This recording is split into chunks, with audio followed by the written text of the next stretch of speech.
Hi, everyone. So excited to be here with the Fearsome Foursome today, and looking forward to instilling quality information, and are always open and welcoming comments. It really makes a difference to know what we can do to help others and leave some quality takeaways. So, with that, let me swing it over to Kelly. Kelly can give you a quick update and first initial thoughts on empathy. Kelly, please. Yeah, so good morning, good afternoon, good evening, depending on where you are tuning in from. Um, Always love being here with the four of us. Just feels like a great big hug for me. And empathy, I mean, oh my gosh, I think it's a word that people should practice every single day. And not just this time of year, but I think it's so appropriate for this time of year as we all go into the holidays and a little bit of, I've been traveling a lot lately. We were just talking about Florida right before we came on, and I've been to Florida several times the past couple of weeks. One for the Challenge 22 walk to prevent veteran suicide, and also for a golf tournament tee up for the troops in beautiful Gulf Shores, Alabama. Um, and talk about empathy. I mean, watching a community of people, and I'm specifically talking about this Gulf Shores, Alabama.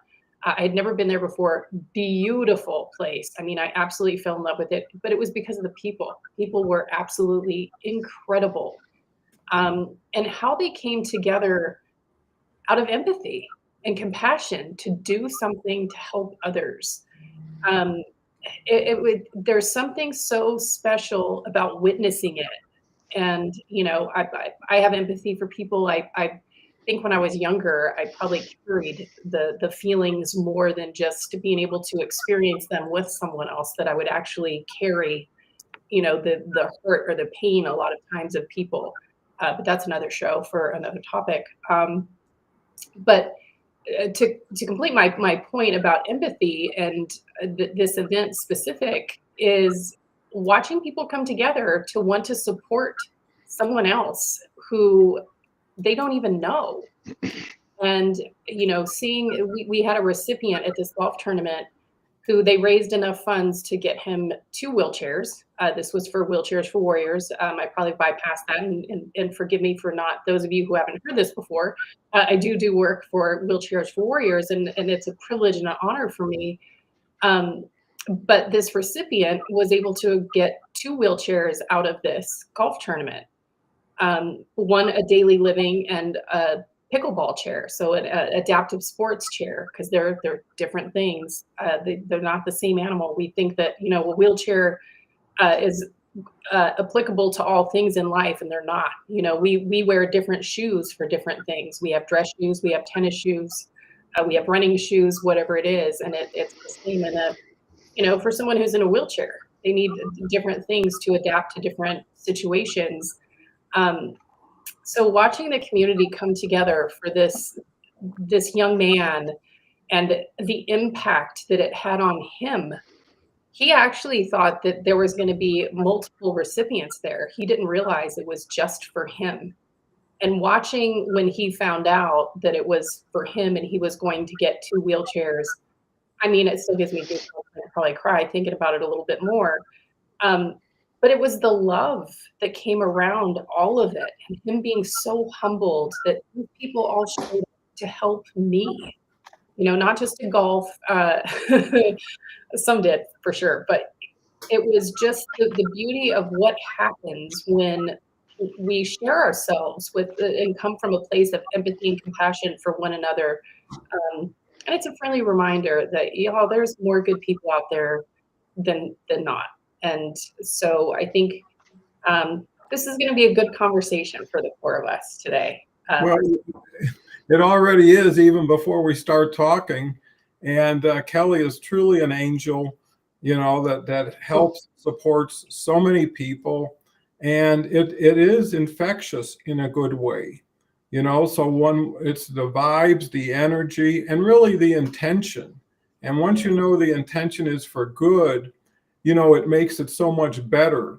And, empathy is what we all need more of, not less of. and more respect and more civility, because everybody's a person. Everybody's got a story. Everybody's got a life to deal with or to enjoy.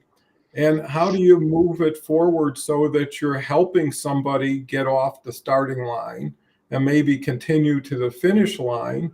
And we should be more advanced than we typically act, right? When it's all about me instead of we, things can change. But with that, we got a great start to a conversation as far as chat. Carrie says the associate at the local store said working in the pickle aisle was so jarring, as any moment his work would be in a pickle. Well, that's a way of putting a couple things together, Carrie. We've got Mylan, Chandra Roy, thank you for being here. It's always a pleasure to meet new people and include more people. Carl's here, who I've been working with so closely, and I'm so proud and honored to be partnering with Carl because he's got 2 newsletters, a show with me every Wednesday. He's got his own show on Tuesday. He's got his own group show on Thursday. And now they're creating their own show and their own newsletters. So it really is starting to expand and grow in the right way. And I think that's one of the benefits of what we do. It duplicates through others and it continues to expand. With that, I'll swing it over to Dave. Love to hear your first thoughts on empathy and any catch up you'd want to share with our audience.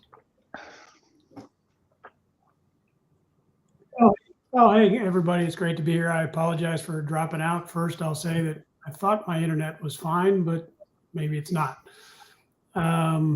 Anyway, the first thoughts, I'm sorry I missed most of what Kelle said because it sounded like a wonderful event that she was at. And empathy is something that I think more and more of us need to understand what others go through. You can never understand completely. We always say we're going to walk through, a mile in someone else's shoes, but we'll never actually physically do it, obviously. We can share some similar experiences, but we can try to put ourselves and think about what is it that they might have to go through? What is it they might have seen? And if you can at least try to put yourself in that scenario, we always go back to the primary subject in the nation right now with this subject is I'll never walk a mile in another race's shoes. I'll never experience what a black man does or a black woman does. But I can understand. I can try to think about and hear them and feel it. And that's really what it is. We always come back to in these discussions, I think, and I appreciate these discussions because it's a conversation. It's a connection. And in so many ways in business and in life, we've gotten into this technical connection instead of a human connection. And that's missing in so much that we do. Yeah, well, I think that's so true. And, there is a physical world and there's a virtual world. Not sure if I was broken up in there or not.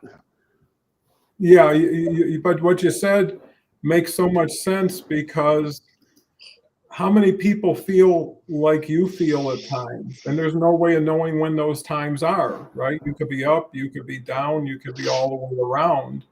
And having somebody to say, I understand, or having people who respect and honor you for just being you and not having to perform at your highest level all the time, I think, and that's what I think makes this group so valuable, is we all honor and respect each other and are looking for everybody to do better and to share what can help all of us be better. So it is an individual, team, and community opportunity. So Jason, you've been waiting patiently. Love to hear what you've got to say today. Well, I will say that when I saw the topic and it was going to be the 4 of us, my head about exploded because it was like, oh my goodness, we're going to talk for like 6 hours. How are we going to break this up in episodes? I already have like 4 different notes, 4 different directions just by what I was thinking and then what we were talking about and what Kelle said and Dave said and you as well, Don. It's an amazing topic and obviously, off air and I think on, we actually mentioned how, it's very fitting right now. I'll put this out there. Empathy, the one thing I just want to, as an aside kind of, is that, empathy is feeling the feelings of another person, be able to connect with that and kind of, and be able to say, oh, I get it. Eastern traditions say you can't understand a thing unless you're that thing. So, we don't truly know what people are going through, but we can have an idea, and we have similar, talking about the walking in his shoes, and we can't walk in their shoes, but we can understand it. But just like forgiveness doesn't say what they did is correct, right, or appropriate. It's just forgiving them for that action. Same thing with empathy. Empathy, you can feel, I feel for you, and I can connect to you emotionally on what you're going through. And that doesn't have to say, but I agree with what you did or what you're doing or what you believe even. But you can still connect with them. And on that human level, like you were talking about, Don, I think that's very important, is that we remember we're all humans. And if we start from that place, then we can open conversations, hopefully, and hopefully we can find somewhere where we agree and we can make this world a better place, a truly better place. And then, so that was my side. And then I want to say about empathy is that all of us are of service. All of us are, the four of us, and then definitely a lot of the community, we're of service. And you look at, where do we serve? Well, we serve in the places that we're empathetic towards.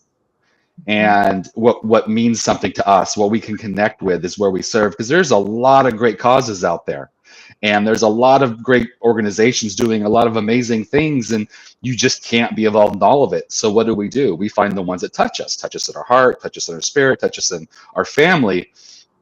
As an example, the two groups that I'm working with outside of obviously my own business and everything, but I'm working with a group called YOLO Cares, which is a hospice group, but it has the Center for Loss and Hope. And that's what I'm volunteering with them under. And, I lost my mom 11 years ago, and she went through hospice, and then, just that loss and losing grandparents and people close to me throughout the years. I think we've all done that. We've been through that. But so I have empathy for people that are going through that. And so that's what was one of my callings. And then the other group I'm working with is called Stop Stigma Sacramento. It's from my local counties, where the capital is. And I'm a speaker, and I share my story about mental health and stuff like that. And when I joined, when I was interviewing to become this, to join in this role, they were like, oh, well, because of your background and your training, you'll be an ally, most likely. But what it is I share like a 10-minute story on my mental health journey. But I shared a story about dealing with seeing my mother deal with mental health issues when I was a little guy. And that's what kind of a part of me that started this. And so I have empathy for people that are dealing with mental health issues. And I've had my own issues. I think we all have. And I've come on the other side. So that's what I want to help. So I'll start with that, is that I think it's easier to be empathetic to people that are more like us.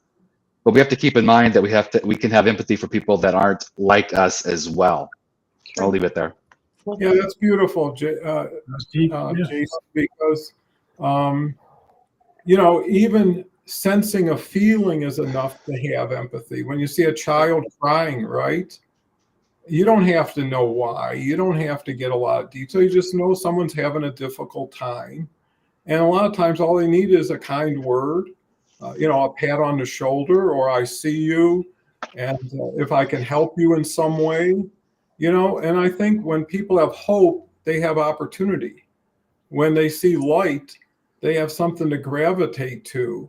And you open the door, and like Kelly has said, with people, sometimes a smile is all you need to open that door. And a smile is the most inexpensive, easiest, fastest thing you can do to anybody. It takes milliseconds, right? And it helps you, right, at the same time. So with that said, switch it right back to Kelly. Oh, and Jason, you're so right. 6 hours, like we can breeze through that. Yeah, so many things when you all were talking, and Dawn, it's always hard when we talk about, smiling at someone, because it does absolutely make a difference. And having empathy for people that we see, I think doing live streaming and all the conversations that I have been so blessed to have with so many people has helped change my views on things. And I shouldn't say help change my views. I've just allowed it to open my mind to things that I didn't see the same way before these conversations. And that's because I think listening by empathy or with empathy to someone in compassion. I don't know what it's like to be a drug addict and go to jail. I have no clue. I mean, I can imagine, but I don't. But listening to their stories with empathy and compassion, it's opened my mind to see things a little bit differently. You know, no human being woke up, or no child was in kindergarten and saying, man, I can't wait to grow up and be a drug addict and be homeless. Like that was never a dream of someone. They've had a journey that went sideways somewhere along the way. There's been some trauma, something occurred somewhere along the way, and seeing it not as a, gosh, what a waste, you know, what a just complete waste. And to take a minute to be like, that is someone's child, that's someone's brother, sister, mother, what have you, and doing the smile that takes, you know, a second, because that will change their life. I know people that have, you know, Ben Owen, happy birthday, it was yesterday. He's one of those. He was planning on taking his life, and because someone smiled at him, he decided, well, I guess I'll wait till tomorrow. And then, of course, something else happened and something else happened. And now he's been sober and is changing the lives of so many other people. Like you were saying, Jason, he's now going back to where he was, and then reaching out to those who are like him to help get them sober, get them, you know, out of their situations. And that comes from an empathetic, compassionate heart. In so many ways. But I think looking and listening from an empathetic place allows us to see the world a little bit differently, because we can tend to get in our own little groove of things and see it, you know, one way. We see it this way. But when you really listen, it opens your mind and you see things a lot different. And I think it's a beautiful place to be in, and just to remember that. And I'll leave it there this time around. Well, you left it in a great place for Dave, so your turn, Dave. Yeah, I first off, happy birthday to Ben Owen. I mean, the guy is doing some of the most amazing work, taking a tough situation he grew up with and life experiences and turning it into an absolutely beautifully positive for the world, little town and areas that he's going to clean up. But as we talked here, and the word that, you know, when it first came up, I'm just going to go back to a step where I had a chief petty officer in my last 2 years in the Navy. He was struggling. His wife had passed away unexpectedly in surgery. He was stuck with a 5-year-old child at the time. He was having trauma issues from his time with the SEALs. And he had some drinking issues. And the command was just we're just going to hammer this guy to the rails, because every regulation says we have to. And there was no empathy or sympathy. And I just want to throw this connection out there. To a lot of guys would say, oh, I'm sympathetic to your problem. I can understand your problem. And I looked at Chris and I said, I can empathize with what you're going through. You've been through a lot and you're struggling. And he looked at me and he said, sir, I don't understand why you're making the difference between sympathy and empathy. I said, well, because I've been through struggles too, and I've turned to drinking, and I've, you know, done things that I wasn't excited about, or I'm not honored by the fact that I did them. Other people feel sympathy. It's more of a logical process. I can identify the steps that the person went through. Empathy is when we put ourselves in that position and say, if I did this, or if I saw this, what would I do? And that's a big difference. When we say I can empathize or sympathize, sometimes we need to look at it from a different side, not the logical, but the feeling.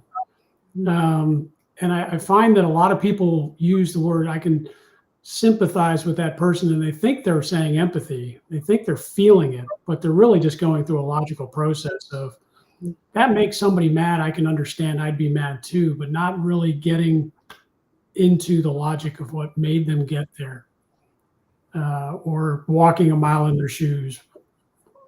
Not, you know, metaphorically, obviously. It's a very tough situation. And thankfully, I will say that Chris, you know, took some time off, and he's been an absolute phenomenal, you know, post-military success story. He was able to retire, but I'll just leave it at that. I won't get too much more into his details, but sympathy versus empathy, I think, are we interchange those too quickly in our discussions. Yeah, that's a wonderful insight, Dave. To add to it, I think empathy without judgment is vital. Ooh, amen. When I someone think that's true empathy. Yes. that is because when someone says I'm in pain, you don't ask where, and that determines if you're going to support that person, right? So if someone has a bad foot or you name it, that's still pain, and they are experiencing it. Too many people, like, you're bigger than that, you're stronger than that, get up and just go and do and everything else. That's not going to help that person. If anything, it's going to make that person less honest to say, oh, you're right, it's not that bad. Almost to say, let's just end this conversation. And just the ability to say, is there something I can do for you? Maybe it can, maybe it can. This doesn't obligate you, but to show that it's more than just mere words. Yeah. I think the other key element to empathy is having that person be able to share and talk, and without the judgment, and be a good listener, because sometimes people just don't have anybody to talk to. Some people aren't able to express themselves in a sincere, honest way. And that's a challenge too. And it usually means people shut themselves off, come inside. And I think the biggest challenge most people have is they don't know how valuable and important they are to so many other people. They just figure it's me, or because of me, everybody around me is suffering because of my situation. So they'd be better off without me. And that's never the case after someone leaves. Because everybody had something nice to say or happy to say, or they were part of an experience that you had with them. And those are the things that will stick. And, you want people to treat themselves well. And sometimes, what we said from the beginning here is, if you can't do it, could we do it? Could I help you do it? And I think that's so much of what Kelle's doing with Wheelchairs for Warriors, is people feel minimized, marginalized. Their voice has been stifled. But when a whole group of people come together, raise money for that person, like Kelle said, who was just astounded that, hey, I'm the only person receiving today, made it even more poignant, not only for him, but for everybody who contributed and shared in it. So it was so valuable. So with that, I think we're going to Jason. It's hard with 4. 3 was always an issue, but 4, it's hard to switch. But Jason, please. So I can empathize with Dave's technical issues, because my computer decided to shut down, and now my internet's acting crazy. So I can feel the feelings that you felt earlier, Dave. And I apologize, I backed out, so I missed a lot of what was said, and so I'm a little out of the loop. But I will say this, with a couple of terms keep coming up, and I think it's all intertwined. And I want to say this: so empathy leads to kindness. Because if you feel what the other person's feeling, then you have a better understanding. And I think kindness can come from a lot of different places, and we could always choose kindness. But I think if we empathize first, it's easier to get to kindness. Yeah. And that's truly what we need more of. And kindness leads to compassion. And, in the Buddhist world, we say compassion is a verb. That means taking action. So you can feel for somebody. That's the thing about sympathy. The Dalai Lama talks about sloppy sympathy. When you try to do something for someone, but it's not really the right thing, and it just really actually could make the situation worse. Yes. So having the empathy and feeling what they feel, leading you to have kindness for that person, and then feeling compassion, say, well, what can I do to help? And everyone doesn't need your help. Everyone's not looking for you to jump in and say something. I love that Dawn said, sometimes just having someone to listen to. I have people pay me for my techniques and my skills and helping them along their journey. And there's times when I'll have a client say, the part that I like most is when I can just share with you what's going on and get your feedback. And so I adjust how I work with them. And I leave that space for all my clients, but there's some clients that's what they're looking for in their life at that moment. And so I'll open that space for them up more, because maybe they don't have someone that listens to, or they don't feel they have someone that really can listen and be compassionate about it. But it's so important that we can all do that, that we can, if someone is looking for help, then we can show up and say, well, what can I do? And if it's, oh, nothing, just be here. Cool. Or I really need someone to take me to the grocery store because that's causing extra stress in my life. I don't have a ride. Let's do it. So I think it's just that chain where when we start with stepping into that model that they're living in their world and truly understanding to the extent that we can, leading us to kindness, leading us to actually be able to do what we can do. Yeah, that is very valuable, Jason. Thanks for sharing. Kelly? Yeah. Gosh, I keep also now with what y'all have been saying, I think there's such a part, and probably just because it's so top of mind, because I've been at these, 2 events back to back, and hearing all the stories that I hear is I think organizations a lot of time lose their empathy and compassion of how they deal with people. And specifically, I'm using the example from hearing from the VA. And I'm not ripping on every VA. I know people who've had great VA experiences, but generally speaking, the folks could use some empathy and compassion. And one of the stories that I heard that did it with me, and I was talking to someone who was running for Senate in Florida, who was trying to do a movement on this because of the way that when you're dealing with a VA, or in her case, she was dealing with a sick child that needed care, and her child actually needed a wheelchair. But the health system told her child wasn't sick enough to get a wheelchair. And the VA, the recipient at this last tournament that I was at, one of the tubes in one of his daily living chair went out, and he called and, I need a new tube.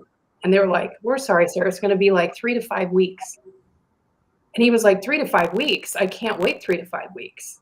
And she was like, well, that's what it's going to be. It's 3 to 5 weeks. Zero empathy, zero compassion, and no dissing on her, because she's just doing a job. She's punching a clock, going in, she's doing what the computer tells her to. She orders it, it's not available. I'm telling you what it is. But what it means to him is this man can't get around now. Like you're telling him it's going to be 3 to 5 weeks before, that you can go to the bathroom by yourself, or that you can go outside by yourself, or that you can go get to your car by yourself. You're taking away their independence, and what that does to somebody, and I think this applies in a lot of organizations, not just the medical industry, is really understanding your audience, your customer, whatever it is, and having empathy and compassion, I think makes a huge difference in the way that we deliver things. Because saying small things like, gosh, you're right, sir, that's terrible. It's going to be 3 to 5 weeks. Let me see what I can do.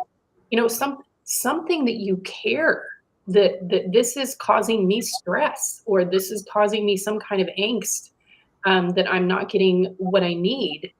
And I think that's so missing in all medical industries. And I've been at medical appointments where they've treated me like I'm supposed to know what I'm supposed to do. And I'm like, I've never been here before. And y'all are making me feel very uncomfortable and making me feel worse about the situation. So I think empathy applies a lot, and not just in, I guess it's not even in business, it's just holistically, but I don't think organizations take it into account of that being part of their brand, and their personality, because you should care.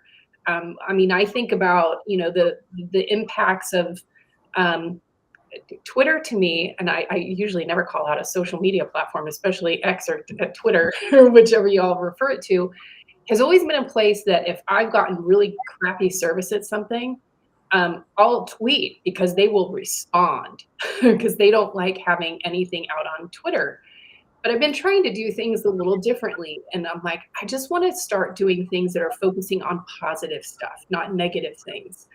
And on my flights on Southwest, and I will give them another shout out, on several of my flights, they made mention of veterans on flight and asked for people to, let's hear it for our veterans. And and it erupted in applause.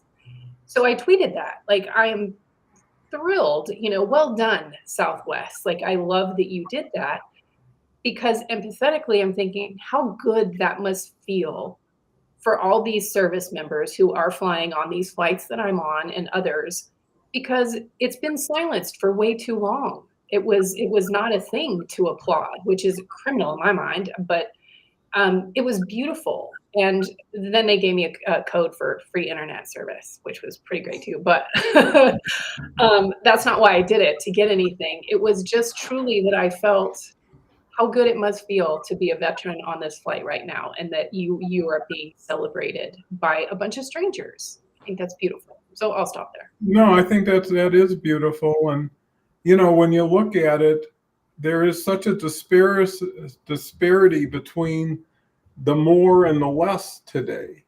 When I look at individuals who are worth $1 trillion, and there are people out there, that's 1,000 billions, and they're about to make even more. How much of that goes back to what helped them create what they had?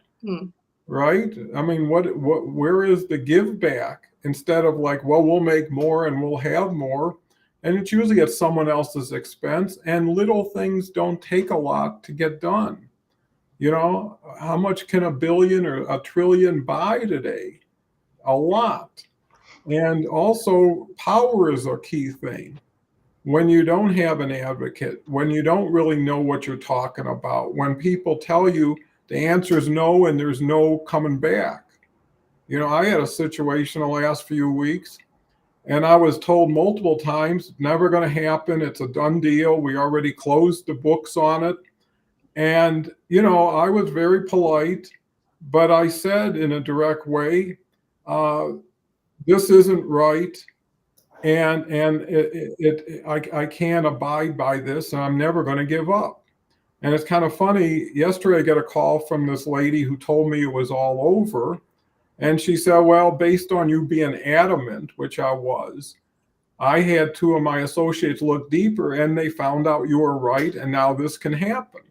And I said to myself, how many people have the wherewithal to confront people? And I knew it wasn't right. I just knew things didn't add up. And to them, it didn't matter. It's like case closed, on to the next one, because they were just looking to get through the day, get through their cases, and people forget the people behind it. And like Kelle says, in some people's situation, it is critical. In other situations, well, you're not going to get that refund or whatever. And it's like, well, it's a few bucks or whatever it is. But what it does say is never give up if you believe you're right, and if you handle it in a respectful way. Because one last thing, when I was in business, I'd always get no's. No's were like the first thing that I would expect. And I just keep saying, well, if I can't work with you, I need to talk to someone who you report to. And no matter how high I got, I would say, unless you're signing the checks there, you're not the person I need to talk to. So let me talk to the person in charge there. And eventually, just because people say, I don't want my name to the head guy, so you tell them I couldn't work with you, or you weren't something else. Sometimes you get assistance, but if not now, later. Every no always meant not yet to me, unless they really prove something, and I'm not going to go against what I know not to be true. And I think that's part of empathy, is perseverance, and not just perseverance in your own situation, but helping somebody else. I know Jason and everybody else works with people, and maybe it's not a one-time deal. Maybe it takes multiple opportunities to get to know each other, get to appreciate each other. I mean, the group we have today on the surface are just 4 people. If you look at our profiles, you could read something into it, but until you really get to know someone and have continuous dialogue with them, do you see the beauty of the richness and the depth? Most people go wide instead of deep, and they always just focus on superficial. When if you can get 4 or 5 really great people in your life, you're going to have empathy in your life. And the beauty of it, it makes you more empathetic. So the more you do of it, the more you'll appreciate what it is and how it means to you when someone comes up to you and and could say, you may not know it, but I'm starting to feel you're having a challenge, right? It's not obvious, and I'm here for you. And just knowing someone's in your corner is so important. Whether you ever use it or need it, it's just like having a reserve in the bank. If I overdraft, I got some funds there waiting for me. So I can go on and on and on, but I won't. Because I'll let Dave go on and on and on. Oh, well, Don, I think you've tapped into the key word you said there was people go a mile wide, not a mile deep, and 4 or 5 connections versus 4 or 5,000, whatever the number you want to choose. And the thing that crossed my mind when you said that was every, call it 15, 17-year-old to 30-year-old with, I have 1 million followers, I have a million likes, or I've gone viral. They're thinking about themselves in this case. They're not getting deep into what it is that makes them who they are. There's no self-reflection, so they can be compassionate, empathetic to other people. Look at, and you've brought this up many times on here, Don, is, you don't accept, connections on LinkedIn. There's that magic number of 500, and the more you have on LinkedIn, the farther your reach, and whatever the algorithm today is going to tell us. But who do you really talk to? You talk to 10, 20 people on a regular basis. And those are the people who make and you can relate to. Look, we've said it again many times on the show. I've been on the show for 14 months now. Last year, I mentioned the first time I came on, and I always wear a blue shirt. It's just trademark, I guess now, is I was sweaty on the back, and I didn't know what to expect from Don or Kelly or Jason each time we introduced to somebody else. But look at us now. And if I have a problem in business or marketing, I'm going to go to Kelly. If I have a problem with LinkedIn, I'm going to Don, Jason. If I need someone to talk to, because I know you can empathize with things. We've been in the military at the same time, or roughly the same path. We can relate to each other. We have commonality. But if I have 5,000 people following my one post, they don't know anything about me deeper than that post. They can't empathize with my situation. It's very tough to reconcile in our brains where this has come from and where it is going, I think, in a lot of ways. Lastly, Kelly, I apologize if I was making any smirky faces, because when you mentioned things, thank you for your service on an airline to veterans. I don't know how Jason feels. I won't speak for other veterans. I get a little anxious. I get a little, I didn't do much. I didn't do anything. And I just tell you, pre 9/11, I flew from Providence, Rhode Island down to Baltimore, BWI. And one of my shipmates had his cover with him because he didn't want to pack. He was going to a ceremony in DC, and I was going to see a girlfriend. And this lady looked at him very, very condescendingly and said, "Did you really have to bring that hat with you? You military guys think you're so special." Oh my gosh. And we just kind of, okay, yes, ma'am, thank you very much.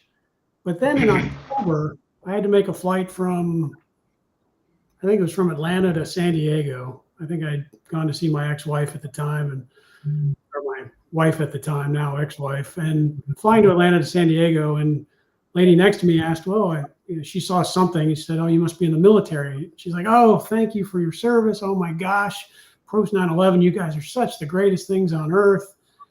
And the reason I bring this up is, Don, you mentioned this, extremes of situations. And I think we just have this tendency to go so far. So many people we want following us, so few people we really need. And the veteran thing, look, I had too much fun to call it service.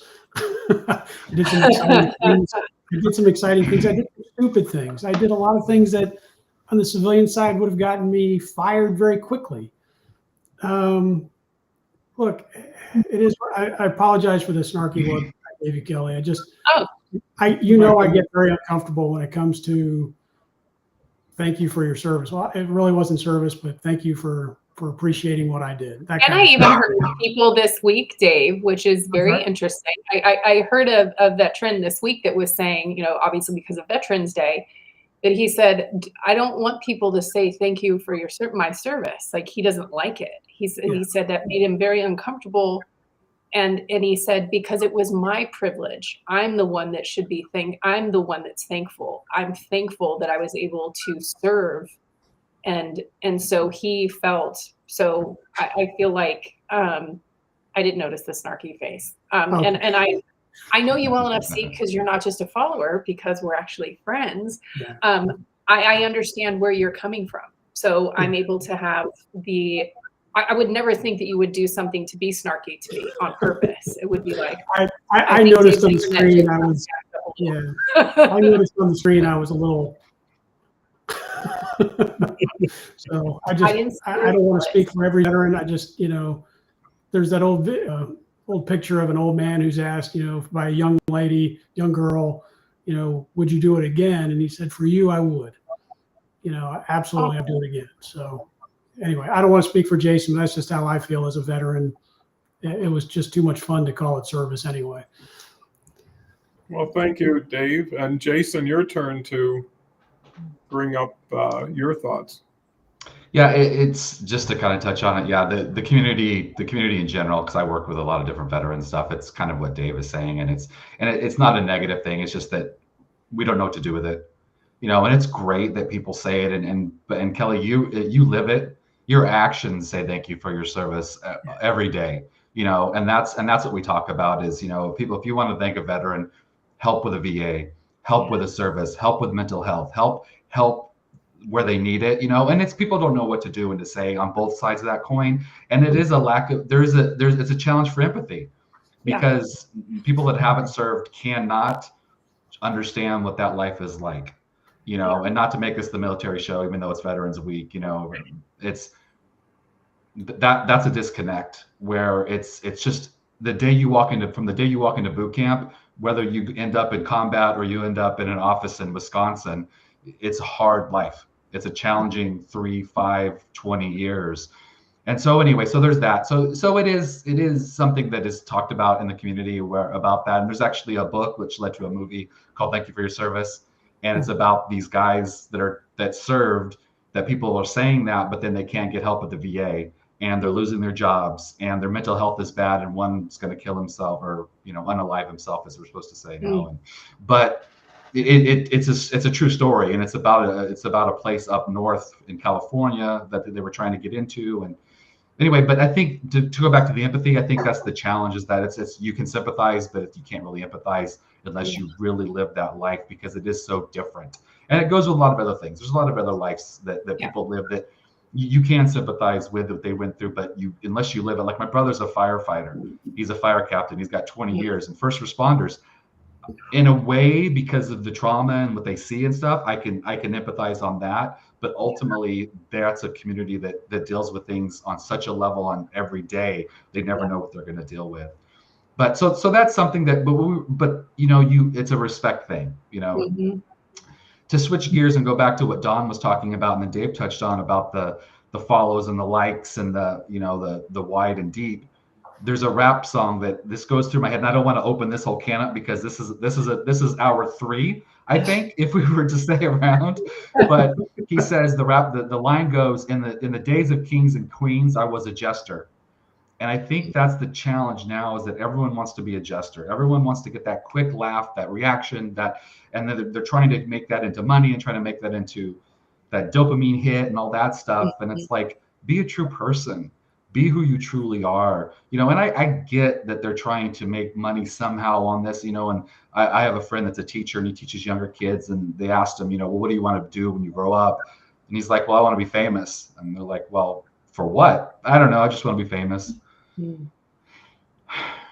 So that's a challenge, and that's something where you can empathize, because we all want to be accepted, and you can see that they just want acceptance, and they see that's the model of the world that they see in front of them. And so that's the challenge. But how do we change that? How do we get those deep connections? And like this is how we do that. We have conversations. We go deeper. We allow people to have that. We have these conversations to where people can see, oh, it's okay to expose who I truly am and to reveal myself and to be myself, because we are all, each and every one of us are amazing people. You know, not to go too far off, but I love you guys, and I'll say this, you know, we all come from the same place. You know, we all come from spirit, whatever you believe that is, whether it's universe, source, Gaia, creator, God, we all come from there. We all go to there. And so we are all limitless. So we are all amazing, and we're all individuals too. So by expressing that, being in a place where we can relish that and celebrate that, helps others see, hey, I can celebrate who I am. I don't have to hide behind, oh, well, this is the trend on TikTok where people are doing oops, I accidentally reversed the phone camera and I'm a person that you wouldn't think was the one filming this. You know, that's the new one I just saw. Be yourself, be an individual. But I have compassion for those people, and I have empathy for those people because I was there. I've been there where you just want to be accepted, you want to fit in, and so you do whatever you can to fit in. And so I think that's why you're trying to go deep. You're like, you know what? If I have a million people that say they like my stuff, then I'm truly loved. Yeah. You know, I know I'm truly loved when I talk to Kelly, when I talk to Don, when I talk to Dave. I know I'm truly loved because you guys are there and we connect on a human level. So anyway, sorry to go long, but that's what I felt. You can keep going as far as I'm concerned. You didn't go long, you went deep. And you know, when we look at empathy, we have to look at love. Yeah. And so many people live through their lives instead of love through their lives. Mm-hmm. And the more you can love, the more people in a sincere way, the more things. When you can't wait for your breakfast and you find beauty in those blueberries or in the joy of the taste of whatever your breakfast is, you get more out of it. Yeah. So in order to get more out, you have to put more in, and gratitude goes along with empathy. Yeah. And a lot of times, just like these sessions, these are therapeutic and valuable to ourselves, even if there wasn't an audience presently or in the future, because you leave smarter, better than you started. And that's really the goal of everything you do, is how do I feel after it? And if you're out there helping people in need, you've actually done things selfishly for yourself, right? Because you've done so much for them, but you feel so much better too. So it wasn't like I gave some of mine and someone got it. It's like we combined and we both came out of here better than we would have before. And it tends to be a habit then. You tend to look for that child who's having a hard time. Right. And now it's an opportunity to go over there and say, listen, is there something I can do? Sorry, you're not feeling so well today. You know, and you keep looking for opportunities to give because you have so much abundance that you're never using. You know, most people have more resources than they need. I mean, I could probably stop going to the grocery store for a month and not starve, right? By eating everything at the back of the shelf or in the freezer underneath everything. And you know, and it's like, well, why do we buy it if we don't use it? And today you can dial up Costco or King Soopers or whoever, and in an hour you'll get it. So what do you need 6 months worth of provisions for? You don't, but it's a habit.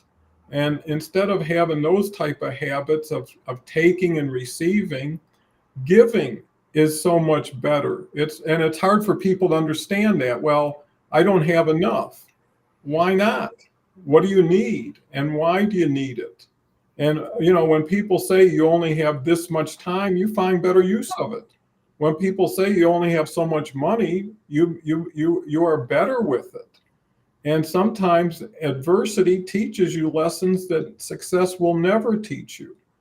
And I think that's what important is, you know, it's not, you're going to fall down, and the people who stretch the most and push the envelope are going to fail the most. But they're going to learn the most, and they're going to understand it's a lesson. It's not a sentence. It's not like I have to. And there's a lot of bad people who turn good and don't want to go back, even though they can, right? Temptation is always out there. And it's easier, just like a rubber band, to go back to what you're used to than to keep stretching yourself. But I think it's the joy of having purpose, having something that says, I paid my rent today on earth by being a little kinder, a little thoughtful, by not just thinking about myself. And the more you help someone, the more you not only help yourself, but now there's an interest on their part to help you. And maybe not in the same way, but how important is it when you get a little handwritten card in the mail, that says, well, thank you so much for what you did. It made a big difference in my life. And I think that's another opportunity. Yesterday, I was going through a bunch of stuff, and you open up boxes of stuff and you see things. And I never threw anything out for my kids or my grandkids. If it was in third grade and they did a picture, I kept it. And just going through that again was so more wonderful than any movie or TV show I could have seen, because it brought me back to when they were 3 or 5 or when we did this. And, you have a warehouse of memories, of wonderful opportunities. Who chooses the channel every day that you watch? Are you watching horror shows every day, or you're watching rom-coms and romance and comedy? That's up to us, and we can help ourselves that way. So with that, moving it back to Kelle. Yeah, wow. This is definitely one I'm like, oh, we're just starting to get warmed up. Like I know we could definitely do the 6 hour that Jason mentioned at the beginning with no trouble. And I won't take too long because I know we're coming here on the top of the hour for everyone, but I do just think it's important, for our day-to-day living to look at things from an empathetic point of view as we go into the holidays, and understanding that, the holidays are very difficult for people. They may have difficulty all year long, but it is definitely exacerbated this time of year. And I really just, I don't want to say challenge people to, be more empathetic to what you see in people. And I think, Dave, I think you were the one that said this, brought up judgment because empathy is about no judgment. Don't judge others. You don't know what they've been through. And you can't judge what someone else has walked when you haven't walked it yourself. It's always easy to be a quarterback or armchair quarterback, however you want to say it, and judge something else that you haven't done. But you don't know the layers of complexity or trauma and things that have gone on in someone else's journey. And accepting those and having no judgment and being more empathetic, I just think it leaves you feeling better at the end of the day. It's just being like, wow, I wish I would have learned this earlier so that I wasn't like, God, what a loser. Like, why did he do that? Like, what? And truly having empathy and compassion and understanding, like Jason said, we all come from the same place, whatever you all want to say that source is. And we are all a lot similar than you think, regardless of our journeys and our paths. We all have feelings. We all have needs. We all want to be heard, and we all want to be loved. And I'll leave it there for now. Well, that's beautiful, Kelle. Thank you. Dave? Well, again, just like Kelle, I won't belabor any points here. I'll just say this, that as we go through our day-to-day lives, we're going to encounter something that we don't understand. And the best advice I ever got was from one of my uncles when I was getting stressed out. And he would just tell me to calm down, with a couple choice words in there too. Isn't that the worst thing to say to someone who's like all jacked up? Well, yeah. And like I said, he threw a couple extra words in there that I won't say here. One starts with F. And it just calm down. Take the deep breath. Recognize that the world is not about you entirely. And we don't know, as Kelle said, we don't know what everybody else is going through. Just enjoy this life, because regardless of where we come from, we're all going to the same place. We're going to end.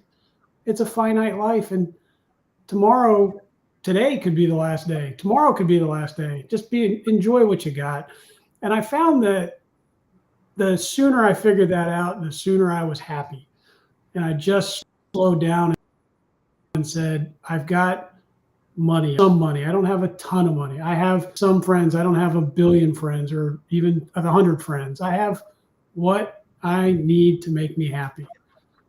I can go for a run, or I have both legs. Okay. There's, Kelle, I think you'll appreciate this more so, is There's a guy, a soldier who lost half his leg, and somebody said to him, "How can you be happy with half a leg?" He goes, "How can you be unhappy with both?" Ooh, Be ooh, happy with what you got. yes. He can't change that he lost his leg, and he's happy. Yeah. So if he can be happy, I can understand why I should be happy. Life is too short. You know, we all lose family, friends, colleagues, and life goes on. Just calm down and take a deep breath. Yeah, that's terrific advice and insight, Dave. Jason? One of my favorite sayings, and I spoke of it a lot this year because I came across it this year from Jack Kornfield, is he says, when you look at the problems in the world and things that aren't right and all that, he says, mend where you can touch. So start local. We talk about think global and act local, but that goes for emotions too. That goes for empathy as well.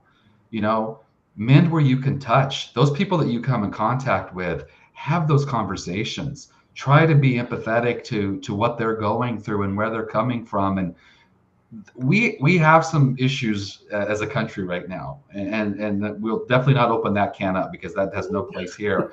But the reality is that that's exactly put the pot of coffee on. Let's get the coffee going. Yeah. And it's only early in the morning, but we can't hate each other and we can't be so concerned. I live in a small community of 7,300 people.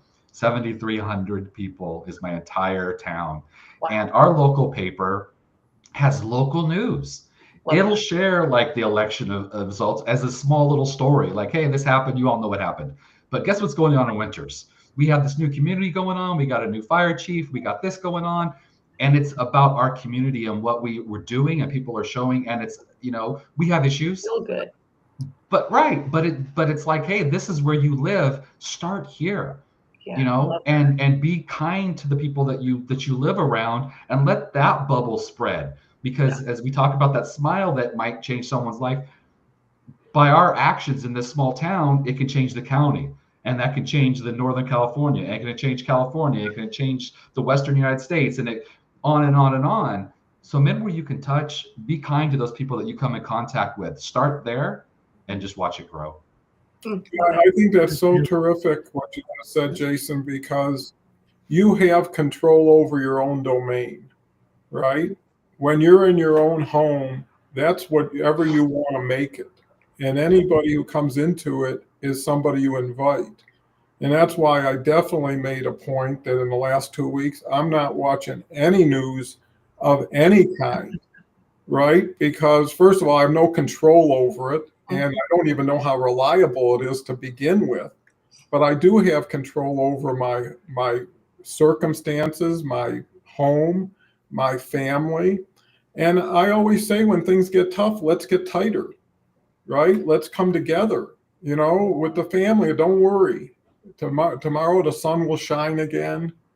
Things will continue to move in the right direction. Don't allow yourself to get infected by all this tension and friction and pointing of fingers and what could have been. People just have to go to work with the right intention. And my feeling is service is everything. Whatever you do, whether you're working in a grocery store or you're working as a carpenter, provide the best service, the best value you can, and be proud of what you do and how you do it. And I think that's so important when you put your head on the pillow at the end of the day, to say, I really brought value. They always say, leave the log pile bigger than you found it. And that's something I've always followed is when I go into a room, are people going to be better for me when I'm there and maybe even better for me after I leave because of what was left behind for everybody? In a sense, you're a provisioner. You find provision for yourself and then hopefully you have enough to share with others. And that's a joy. To have more than you can eat and find somebody who will help you eat it with you, and so many people are like, I don't have enough. No matter what I have, it's never enough. And how will it ever be enough? Because you won't allow it to be enough. People eat until they're full, they eat until they're full, not when they're satisfied. right? And you could have said, hey, I could have quit halfway and I've been just fine. It's the same thing in life. Take what you need and leave the rest for the next person. And then everybody will have something because someone cared enough to understand they weren't the only person here. And when you're born with nothing. If it wasn't for the people and the family around you, you wouldn't have been able to survive and be who you are. So it took someone else's generosity and contribution to give you the opportunity. And that's where gratitude to the past means so much. And that's why appreciation for the future. And like Dave says, there's a saying, live every day like it's your last, because one day it will be. You never know when it is, but I know if someone said you got one more day to live, you're not going to be looking at your stock portfolio. You're not going to be thinking about winter time and do you got a winter coat. You'll probably go out there and love as much as you can, if you can, hug as much as you can, write as many nice notes as you can. But why wait till that day when you can have multiple days of doing that? If it's the best thing you could possibly do in a day, why not try to do it in a year? And all of a sudden your life changes because you took initiative and you weren't going to settle for just everything that everybody else settles for. You deserve better, but it's up to you to justify it and to find it. So anyways, we're right at an hour. Again, I think when we said we could go 6 hours, I guarantee you we could have a marathon. And just like driving cross country, someone could go to sleep and three of us could keep it going until the person and it could go forever if life was generous enough with us. So I want to thank Kelly. Kelly, I'd love to have you end on your beautiful note. Yes, of course, because it's perfect for this too, right? I mean, just go out into the world and be sure that you're the one that shines so bright that others can't help but shine too. Well, your light never goes out in my mind, Kelly. And I can say the same thing for Jason and Dave and everybody else who's connected with us, is there is a lot of love. And love is one of the easiest things maybe to hope for, but not always the easiest thing to have. And when you have it, you really have to protect it and safeguard it. So with everybody who's been listening and commenting, thank you so much. Look forward to our next conversation because, like we said, we're still 5 hours short of a full program in the future. So thank you all. Go out and have a wonderful, beautiful